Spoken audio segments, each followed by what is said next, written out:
2024 has been a lot like the movie industry this year. A lot of sequels, a lot of remakes, and hey, it's not all that bad. I love retro sneakers as much as the next guy. But today, I want to shine some light on the new sneakers of 2024, the pairs that brought innovation, creativity, or just standout features from the rest. So here's the top 10 best new sneakers for 2024. Coming in at number 10, we got the New Balance Fuelcell Trainer. So there's two things I really like about this pair of shoes, but one problem. So firstly, I love the idea of a hybrid sneaker like this. New Balance decided to literally combine two different styles of shoes with this one and actually added the 1080 V13 model into the midsole. And with the upper, they went for this retro runner style, which I just really like the combination of. I mean, if you're unfamiliar with New Balance's 1080 line, it's like one of the most comfortable shoes that you can buy. So the midsole on these things is just incredibly soft and squishy. So having that cushioning on this pair of shoes feels pretty incredible, and they're super comfortable. And secondly, because of the addition of this retro runner upper, I really like the design, and I think that the combination strangely works perfectly. It just seems like a super seamless addition to this pair of shoes, whereas like some other brands who have attempted to do this hybrid style have kind of mashed up two different sneakers into one. Oftentimes it can look pretty out of place. But the problem with this pair of shoes is the fact that it only released in two different colorways as part of a collaboration with Gyer. And as of right now, even though this is a brand new sneaker model and I assume that New Balance is going to drop more colorways in 2025, nothing has been announced. And I hope that we get a bunch more options with this pair of shoes because I really like the model, but I don't really like the two first colorways. Coming in at number 9, we got the Gyer 004. Now this was a pair of shoes that impressed me straight out the gate. I loved the colorways that they were placing on this model and just really liked the design and look of them. These were made by an independent designer called Gyer, so obviously that's why the shoes are called Gyer, even though I'm sure you guys have heard of his name before. And I just think overall it was pretty cool to see such a unique design come from a smaller independent brand. They're also really comfortable, which is something that I put towards the top of my priority list when it comes to a pair of sneakers. The upper materials are really cool and a lot of intricate different paneling. Overall, it's a solid pair of shoes. The only thing that I really don't like about this sneaker is the price tag, coming in at $250. And to be fair, they keep selling out, so it's not like everybody's super upset about the retail price, but I just feel like I would be a lot happier if these were right around that 180 price point. Coming in at number 8, the Nike Vomero Roam. Now granted, this pair of shoes is not as new as a lot of the other ones on the list. This is kind of a new sneaker based off of an old sneaker. Obviously that model being the Nike Zoom Vomero 5, one of Nike's classic sneakers. But I really do feel like they've changed this sneaker up enough to the point where it pretty much just feels like a brand new model. The general ethos with this pair of shoes is basically take a super comfortable classic Nike model and just put it on a bulk. Feed it protein shakes and creatine until it looks like a tank, which this thing is. It's got a weatherized upper, so all new materials to make these things just stand up to whatever conditions you're out and about in. New laces, a much taller stack of foam in the midsole, beefed up padding around the ankle area, and a ton of smaller adjustments. And I think overall it looks really good too. For all of these little upgrades, you are going to be paying more for them, actually $20 over the original Zoom Vomero 5. But if you wanted a pair of shoes that is going to carry you through whatever season you want out of the year, this is definitely a solid option. Coming in at number 7, the Hoka Elvon X. Now this shoe, in my opinion, is a perfect example of why Hoka is doing so well this year. This is just an incredibly good looking pair of shoes, but it gets a whole lot better when you actually get it in hand and on foot and realize just like how premium they made this pair of sneakers. So obviously Hoka being a performance running brand, they added a lot of tech to that pair of shoes. So you're getting like an incredibly soft, squishy midsole for walking around in. But this one specifically geared towards the lifestyle and casual wear. They added a bunch of really cool materials on the upper, like this super soft nubuck and even some leather paneling. And with all of this, it almost makes the $200 retail price feel like a steal for these things. Overall, it's a phenomenal pair of shoes that if you wanted something for like everyday wear, but still in that like ultra comfortable category, I think this is one of the better looking options out there. But in at number 6, we've got the Flowers for Society Radical Low. Now these actually released towards the tail end of last year, but I only got them in 2024, and I think they deserve to be on this list. It quickly became one of my favorite sneakers, so much so that now I own a bunch of different models from this brand. They have a super unique design to them, which I think really makes them stand out from all of the other brands, especially like the big fours. All of the wavy lines in the midsole and the holes that you get, the cage on the upper, just feels like a futuristic breath of fresh air to a like traditional sneaker model. Material wise on this pair of shoes is nothing insane, like everything you're getting on here is synthetic. aesthetic. It's 100% vegan, which is kind of the route that this brand decided to go with their sneaker lineup. I mean, it feels solid. It doesn't feel cheap at all. And it's not like this is an ultra expensive sneaker either. It's about $160. Overall, great pair of shoes and a great daily wearer. Coming in at number 5, the Jordan Jumpman Jack. We've spoke about this pair of shoes a lot on the channel. Obviously, it's a pretty big deal being Travis Scott's first ever signature sneaker. So to not beat a dead horse over here, we're not gonna go detailed into this one. I'm sure you guys have heard me speak about this over and over again, but essentially, I really like this pair of shoes. It looks cool, the packaging is great, the materials are nice. The biggest downside being the retail price on these things at $200. I just think it's a little bit too steep. I guess you could also say the lack of cushioning is a little bit of an issue, but at the end of the day, if you're a Travis Scott fan and you like his sneakers and you're used to like Jordan 1s, then it's not really any difference here. Overall, very cool to see Travis Scott get his own signature sneaker model, seeing how he is like the biggest thing in sneakers for the past few years. Coming in at number 4, we got the Adidas AE1. Now, similar to the Jumpman Jacks, this is a pair of shoes you've probably heard a ton about, and it's a lot of people's like favorite sneaker of 2024. And honestly, I think that's pretty cool to see. It's like a performance basketball sneaker that just seemed to resonate with so many different people. Now, whether that's for their performance capabilities, which a lot of people have said are amazing, or just people walking around and enjoying the looks and the feel of them on foot, either way, everybody's happy. You've got Adidas's premium cushioning in them with a combination of light strike or boost depending on the highs or the lows, and this is all packaged into a very reasonable price tag at $110, which I think is why it appealed to so many different people. Overall, there's not much to say about this pair of shoes that hasn't already been said either by me or other people, so we're just going to leave it as this is a very solid pair of shoes on or off the court. Speaking of courts, coming in at number 3, we've got the Jordan Flight Court. Now look, I assume people are going to be just as split about this pair of shoes as they were the Jordan 4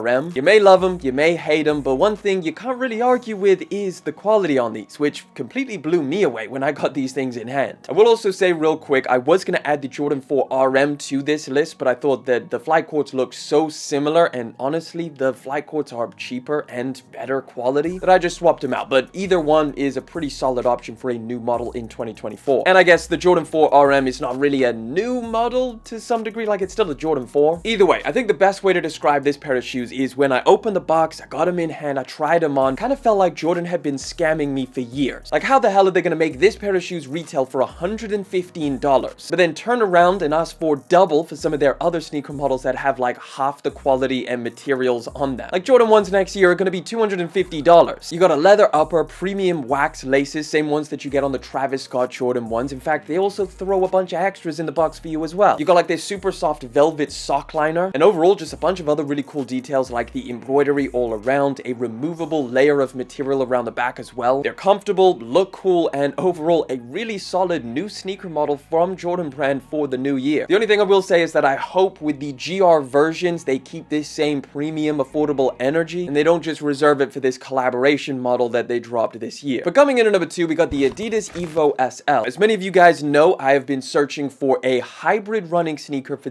pretty much this entire year. Something that I could wear running or to the gym, walking around, running errands, just something that's going to be maximum comfort and just achieves all of those other areas. And I have tried everything throughout this year, from Nike, from On, from Hoka, the list really goes on, Asics, all of that. But stepping into these things, it was pretty clear this was the winner. They are so comfortable, super lightweight, and are extremely good looking, especially when you compare it to other shoes in this category. And my favorite part is the fact that they only cost $135, which again, for this category is pretty reasonable. They're easily one of my favorite shoes out of all of them for 2024. But coming in at number 1 has to be the Zellerfeld 3D printed shoes. And there's kind of two models I wanted to place here at number 1, the Marshmallow shoe and the Nike collaboration. Both pretty crazy shoes in their own individual right, but both of these shoes contain very easily the most innovation the sneaker game has seen in years. Zellerfeld has been making 3D printed shoes for a very long time, but the big thing that changed here in 2024 was their introduction of this new 3D printing method that just advanced these shoes so much from the previous versions. The shoes that they're making now with this new tech are now lighter, look way better with this kind of seamless material on the top. It really allows this material to kind of act like a fabric, so it's lighter, it's a lot more squishy, it looks cleaner, and is insanely comfortable when you're walking around in it. It also allows them to make designs that just would not be possible with traditional manufacturing. Both of these shoes, the Marshmallow and the Nikes, just couldn't look like this if it was made with with traditional materials. So as far as new sneaker models go, these have to be at number one for just the sheer amount of innovation and technology packed into these things. They also represent the potentials that these sneakers have to completely change the sneaker game in the future. That's my list. Let me know what you think down in the comment section. If there's any that I missed, any that I didn't even get to check out in 2024, let me know in the comments. And if you want to check out another video, just click that one right over there.